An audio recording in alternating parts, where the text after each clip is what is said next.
வணக்கம் நண்பர்களே. எனது பெயர் ஆ. சொர்ணராஜ். பிரிவு அலுவலர் ஓய்வு, தலைமைச் செயலகம், தமிழ்நாடு குடிமைப் பணிகள் ஒழுங்கு மற்றும் மேல்முறையீடு விதிகள். ஒரு கவர்மெண்ட் சர்வெண்ட் மேலே ஒழுங்கு நடவடிக்கை எடுக்கப்படுவது அப்படிங்கிறது பல்வேறு காரணிகளின் அடிப்படையில் ஒழுங்கு நடவடிக்கை எடுக்கிறதுங்கிறது அமையும்.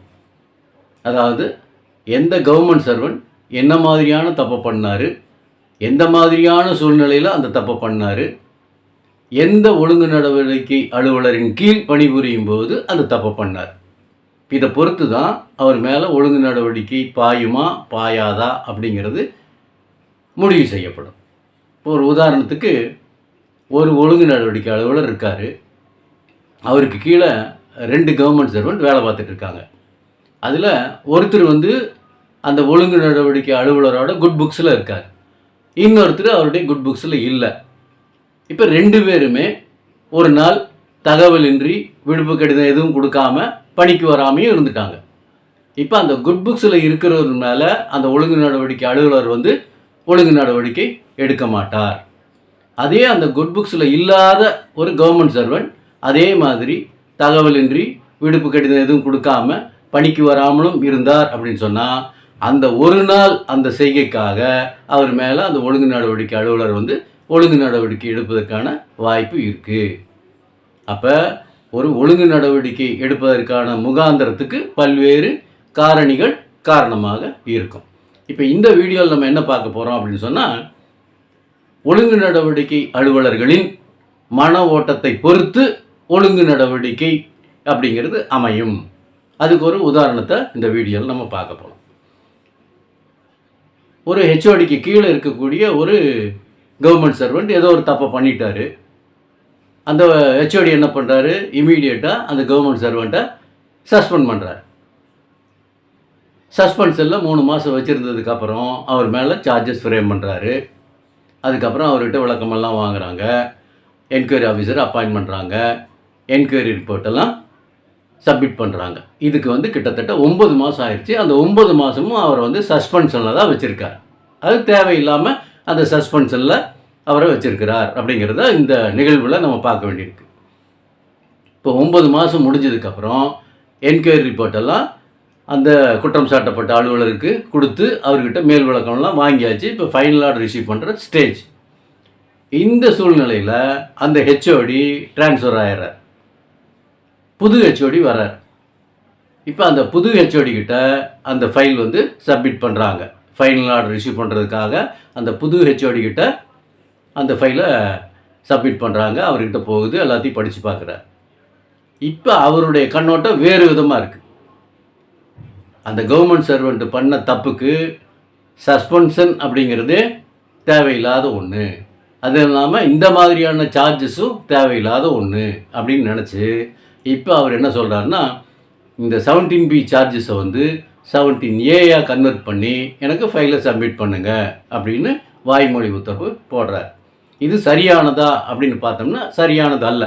ஏன்னு சொன்னால் அந்த சஸ்பென்ஷன் தேவையில்லாதுன்னு அவருடைய கண்ணோட்டத்தில் இருக்குது, அந்த சார்ஜஸும் தேவையில்லாத ஒன்றுன்னு அவர் நினைக்கிறாரு. அப்போ ஃபைனல் ஆர்டரில் அவரே போடலாம், ட்ராப் பண்ணி அந்த 17Bயில் சார்ஜஸ் போட்டதை ட்ராப் பண்ணி ஆர்டர் ரிசீவ் பண்ணலாம். இருந்தாலும் அவர் என்ன சொல்கிறாரு, ப்ரொசீஜர் படியே நம்ம பண்ணலாம்னு சொல்லிட்டு 17Bயை 17A கன்வெர்ட் பண்ணி கொண்டு வாங்கன்னு சொல்கிறாரு. இதுக்கு விதிகளில் இடம் இருக்கா அப்படின்னு பார்த்தா விதிகளில் இடம் இல்லை. 17A இருக்கிறத 17Bயாக கன்வெர்ட் பண்ணுறதுக்கு தான் விதிகளில் சொல்லியிருக்காங்களே தவிர 17Bயில் ஃபைனல் ஆர்டர் ரிசீவ் பண்ணுற ஸ்டேஜில் அதை 17A கன்வெர்ட் பண்ணலாம் அப்படின்னு சொல்லி விதிகளில் எங்கேயும் இருக்கிற மாதிரி தெரியல. ஆனால் இந்த நேர்வை பொறுத்த வரைக்கும் அந்த ஹெச்ஓடியினுடைய கண்ணோட்டம் இந்த மாதிரி அமையுது.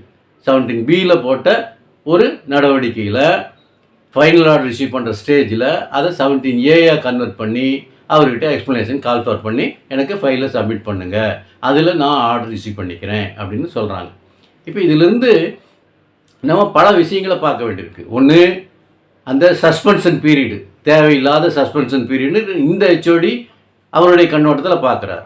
ஆனால் அந்த ஹெச்ஓடி அவரை சஸ்பென்ஷனில் வைக்கணும்னு முடிவு பண்ணி சஸ்பெண்ட் பண்ணியிருக்காரு. 9 மாதம் அந்த கவர்மெண்ட் சர்வெண்ட் வந்து சஸ்பென்ஷனில் இருந்திருக்காரு. ஒன்று, அந்த சஸ்பென்ஷன் பீரியடுக்கு அவருக்கு வந்து தேவையில்லாமல் பிழைப்பூதியம் கொடுத்துக்கிட்டு வந்திருக்கிறாங்க கவர்மெண்ட்டில். இப்போ அவருடைய அந்த 9 மாத சஸ்பென்ஷன் பீரியடையும் ஒருவேளை இந்த 17A அவருக்கு சாதகமான தீர்ப்பு கொடுக்குறாங்க, அவர் மேலே சுமத்தப்பட்ட குற்றச்சாட்டை வந்து ட்ராப் பண்ணுறாங்க அப்படிங்கிற ஒரு சிச்சுவேஷன் வந்துச்சுன்னு சொன்னால், அவர் 9 மாதம் சஸ்பென்ஷனில் இருந்த பீரியடுக்கு எல்லாமே அவருக்கு வந்து டியூட்டி பீரியடாக ட்ரீட் பண்ணி முழு சம்பளத்தையும் கொடுக்க வேண்டி இருக்கும். ஒன்று. அடுத்தது, இந்த தேவையில்லாமல் 17B சார்ஜஸ் ஃப்ரேம் பண்ணி என்கொயரி ஆஃபீஸரை போட்டு அவர் என்கொயரியெல்லாம் கண்டக்ட் பண்ணி என்கொயரி ரிப்போர்ட்டை தயார் பண்ணி அதுக்கப்புறம் இந்த HOD அப்படிங்கிற அந்த ஒழுங்கு நடவடிக்கை அலுவலருக்கு அந்த ஃபைல் சப்மிட் பண்ணுது, அத்தனை நடவடிக்கையுமே வந்து வேஸ்ட் அப்படிங்கிற மாதிரி தான் நம்ம பார்க்க வேண்டியிருக்கு. இப்போ இந்த சிச்சுவேஷனில் இந்த ரெண்டாவது வந்திருக்கக்கூடிய HOD என்ன பண்ணலாம், அந்த 17B போட்ட அந்த சார்ஜஸையே ஃபைனல் ஆர்டரில் ட்ராப் பண்ணி கூட அவர் ஃபைனல் ஆர்டர் ரிசீவ் பண்ணியிருக்கலாம். யாருமே கொஸ்டின் பண்ண போகிறது இல்லை. இருந்தாலும் அவருக்கு அந்த விதிகள் தெரியாத காரணத்தினாலேயா இல்லை இந்த ப்ராசஸ்ஸே தவறு அப்படின்னு நினச்சிக்கிட்டு 17A கன்வெர்ட் பண்ணியிருக்காரா அப்படிங்கிறது நமக்கு தெரியல. அப்போ ஒரு ஒழுங்கு நடவடிக்கையில் முதல்ல இருந்த ஒரு HOD கண்ணோட்டத்தில் சஸ்பென்ஷன் 17B சார்ஜஸ்ஸு அப்படிங்கிற மாதிரி அவருடைய கண்ணோட்டம் இருந்திருக்கு. ரெண்டாவதாக வந்து அந்த HODங்கிற ஒரு ஒழுங்கு நடவடிக்கை அலுவலரின் பார்வையில் இந்த நேர்வை பொறுத்த வரைக்கும் அந்த கவர்மெண்ட் சர்வெண்ட்டை சஸ்பெண்ட் பண்ணியிருக்க தேவையில்லை, அவர் மேலே 17B கீழ் ஒழுங்கு நடவடிக்கை எடுத்திருக்க தேவையில்லை அப்படிங்கிற கண்ணோட்டம் இவருக்கு இருந்திருக்கு. அதனால் ஒரு ஒழுங்கு நடவடிக்கை அப்படிங்கிறது ஒவ்வொரு ஒழுங்கு நடவடிக்கை அலுவலரின் கண்ணோட்டத்தை பொறுத்து அமையும் அப்படிங்கிறது தான் இதில் நம்ம பார்க்க வேண்டியிருக்கு. நன்றி, வணக்கம்.